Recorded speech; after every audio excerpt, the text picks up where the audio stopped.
Hey everybody, it's Jason Blaha here, and you guys know what time it is. Time to talk about current events in the online fitness community. And the biggest topic lately has been this Robert Oberst deadlift fiasco on Joe Rogan. I've chimed in, other people have chimed in, and now finally Eric Bugenhagen basically put the nail in the coffin. Now before I get into this, I'm actually going to thank Eric for making this video because I feel like he presented a voice of reason and experience in this. And even though I may not agree with everything Boogs does, I might have my disagreements with him. I generally like the majority of what he has to say. And I think this particular video was extremely useful on the situation. And I feel like he put the nail in the coffin, so to speak. And I think he called Robert out appropriately. So let me put on my +5 out of Speechcraft and let's talk about this. And you know, the reason I'm going to say that is because one of the things I noticed with Eric's basic breakdown is that he became less dogmatic as a more advanced lifter. And this is something that I've tried to reiterate to people lately. You have to be dogmatic with novice lifters.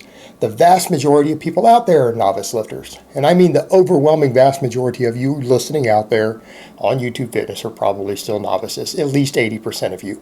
You have to be dogmatic with them. You have to give them rules that you shall not break this rule. Stick to the basics, stick to the basics, stick to the basics. Advanced lifters break the rules, and the reason for that is that specificity of training, once it's ingrained, starts to become a smaller and smaller percentage of your training, and a lot of stuff has to go in different directions to work around weak points, to work around training needs, work around training volumes, overuse, injuries, a host of other factors that really start to accumulate the more and more advanced you get, and the more specialized your personal training has to be built around your personal biomechanics, built around your personal weaknesses, whether it's a muscular weakness or a joint angle specificity weakness or a speed strength weakness. And this stuff starts to become vastly different the further we get advanced. And I've had to be one of these people who've changed some of my own personal dogmas that I've preached for years as I've gotten older, and have had to rehab certain things and rebuild my different things and listen to other really experienced coaches who know more than I do. You have to listen to these people, and you have to be willing to be open to these ideas, particularly for advanced athletes and advanced lifters. That's just the simple reality of it.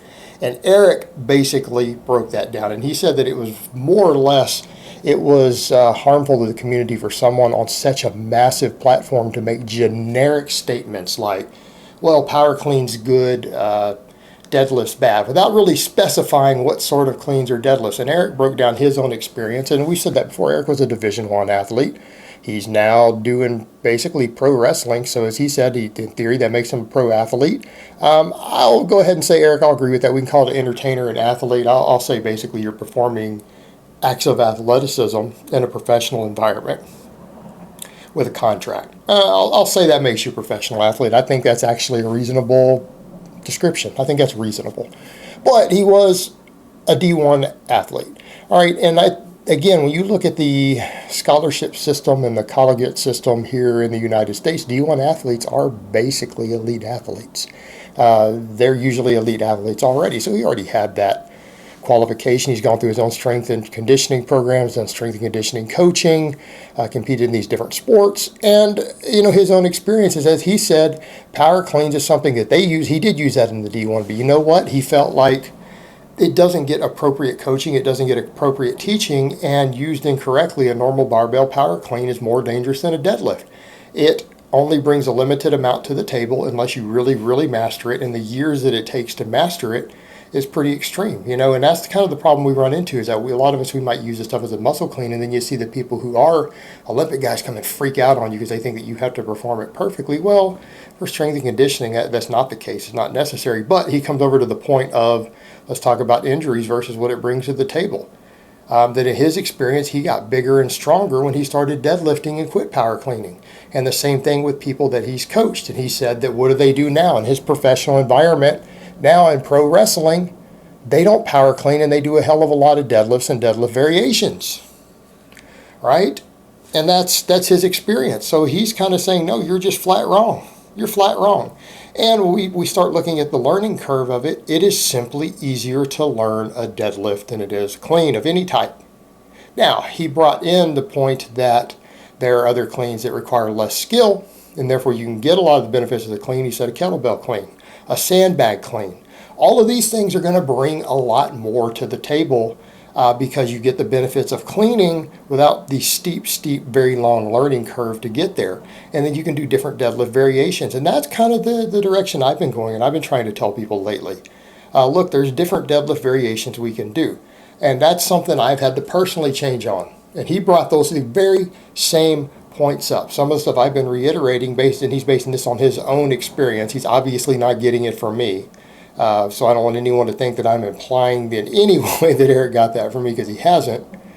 He's got his own experiences that lead him in that direction as a coach, as an athlete for many, many, many years. And he pointed out you can do different variations of the deadlift.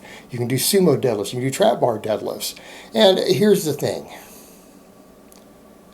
Most of the top coaches know that. Even if you go to powerlifting, the top powerlifting coaches in the world have people do different deadlift variations. They don't have them just come in and do conventional deadlifts. They all know that different forms of deadlifts can change the amount of stress on your back. It can change the recovery curve. All right, you guys, again, let's take Matt Winning. Matt Winning has said and shown, but he's said repeatedly, and he does work with professional athletes. He doesn't just work with elite level powerlifters. He works with professional athletes and some NFL players and other stuff, that you recover faster from sumo deadlifts. You recover faster from sumo deadlifts. So he coaches a sumo deadlift. His original mentor was Louis Simmons. Louis Simmons has repeatedly demonstrated with his lifters that whether you choose to pull in a competition, sumo or conventional, that the sumo deadlift will build the conventional deadlift. And that's something I've had to finally swallow. You guys see me doing nothing but sumo deadlift variations these days. Why? Because I've seen enough evidence through very serious coaches who are more knowledgeable and more experienced than I am. You know, that's a tough thing to swallow, isn't it, guys? When there are coaches out there who are more knowledgeable and more experienced than you,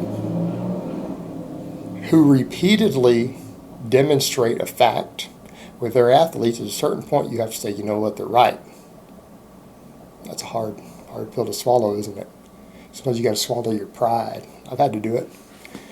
And admit that. The sumo deadlift does build the conventional. And it does it with less stress on the lower back. Therefore, you can train with higher volumes and recover easier. So you come back over to the points that he made about that. You can do different variations, right?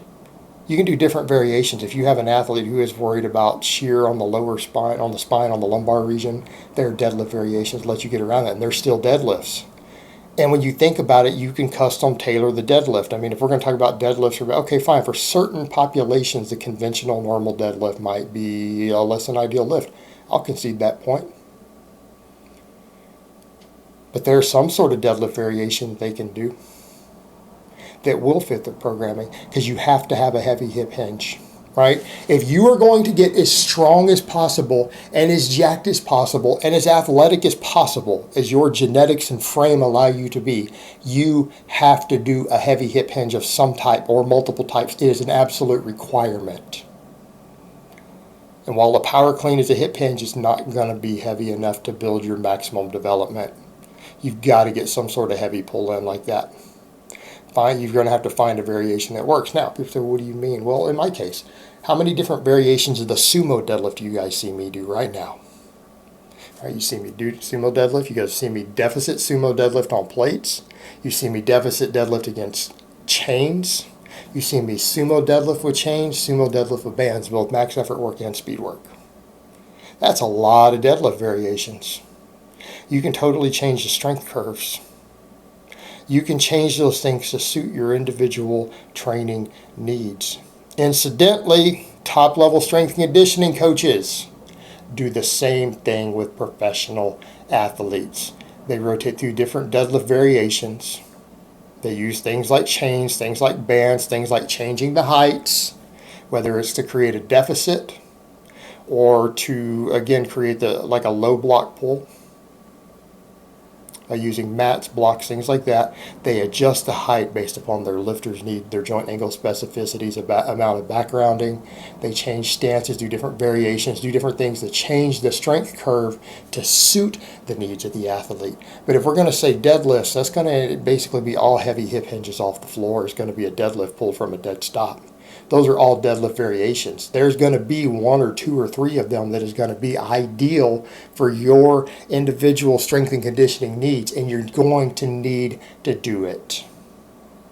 And that's the point that he brought up. There's different variations that you can work with. Thank you for saying it, Eric. And there's a certain point where all of us have to quit being so damn dogmatic about that fact. I'm going to be dogmatic and say you have to do a deadlift of some type for maximum development of your strength and size and everything else.